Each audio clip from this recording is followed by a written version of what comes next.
We had a special visitor yesterday.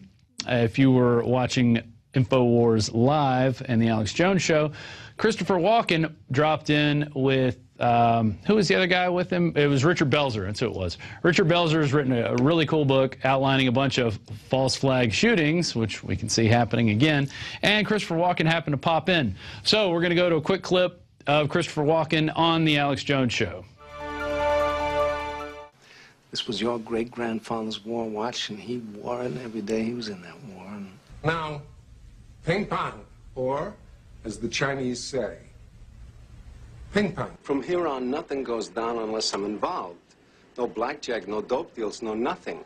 Cops lie, newspapers lie, parents lie. The one thing you can count on, word on the street. He said, yeah, no, I'm here at Christopher Walken's house, and he was talking about how he didn't have a bunch of computers and phones spying on him, and suddenly Christopher Walken is on our Skype video feed. Let's bring him up right now. Oh, my. I had to drag him out of bed. That's how much he likes me. Richard and I are cooking. Yes. And we're writing a book.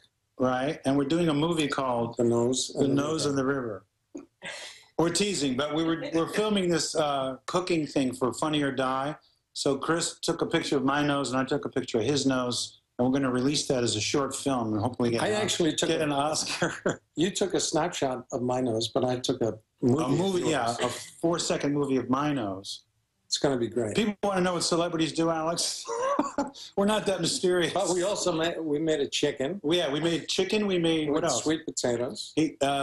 He made chicken with sweet potatoes, onion, cooked pears, and the orange seafood melange. He's a great cook, and I just made the salad. The orange melange. Brajol. The orange melange. What's the name of that dish that you made? The French name. The seafood. Orange, the orange. The scallop orange melange. A la Walken. Yes. Alex, you ever come to New York? I do come occasionally. Why? Please call us when you come to town. But Richard made a terrific arugula salad with brajol. Brajola, heirloom tomatoes, shaved Parmesan. Shaved Parmesan. 2 kinds of oil, sunflower and olive oil, and a little salt. And we had a little red wine. That sounds good. Yeah, Chris is a gourmet. What's your favorite type of red wine, Mr. Walken? French. I hear you. We like the heavy reds. Oh, wow. Mr. Walken, we are learning Mr. Belzer's views on the world. Richard and Chris. Chris, what is your view on what's happening in the world right now with the TSA and the groping and the surveillance grid? I was hearing that you don't have all the little spy gadgets in your house. I envy that. I have no idea, and I hardly leave the house. Chris does not. I cook. Read the news. Richard just gave me his book. I'm going to read it. Yeah, he'll read my book, thank God. It's right here. It's a history book. But Chris is... but I'm working with Richard on the cooking book. To me, that's... Right, we're going to do something together. But Chris is brilliant because he doesn't want to be on the Google map, and he doesn't want his phone to have that reverse technology that we all know. Even when it's off, they know where we are. And he's one of the few people I know on the earth that has managed to do that. I mean, we have to do it. We're in media, but you know, he can go to a movie set. They give him a phone that he can throw away when it's over.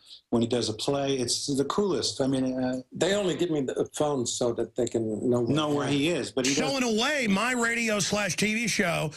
We're almost invading you right now like an alien probe. I know. I was taking a nap and Richard called me out, and here I am. This is unbelievable. But Mr. Walken, what do you think of the whole announcement of that they want to have an Iran war? Do you think that's a bad idea? Don't know anything about that. He's got a nap, Alex.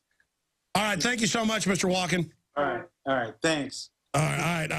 I'm sorry, Richard, that I brought up serious subjects. No.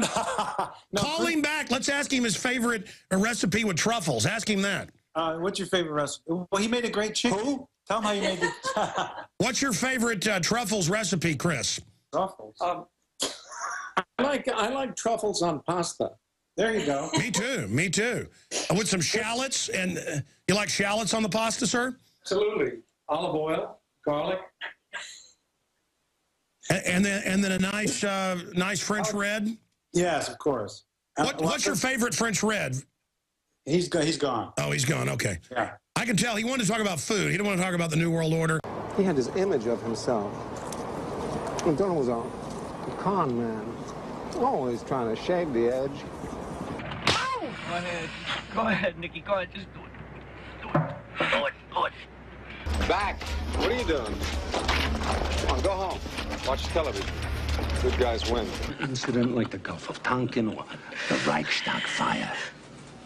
Huh?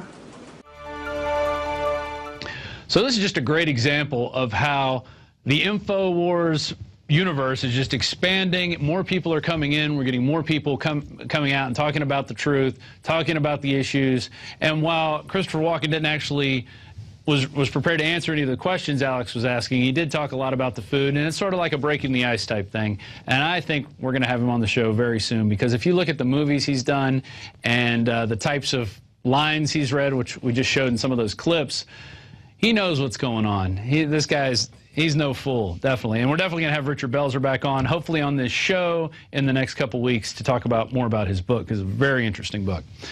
Moving on to a toilet paper rag. Oh, there it is. Think Progress. Soros propaganda front slanders Rand Paul and Alex Jones. Once again, Think Progress is coming out against anybody who dares to question the establishment, because that's their job. George Soros attack dog Think Progress has exploited a supposed clerical error on an ammo purchase by the National Weather Service that was actually ordered by NOAA, Fisheries Office of Law Enforcement, as an excuse to attack Rand Paul, Alex Jones, and Infowars.com.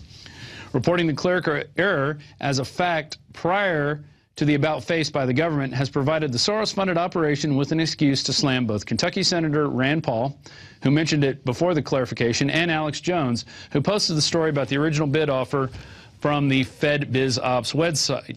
And here's their quote, which I'm going to read in the simpering liberal voice.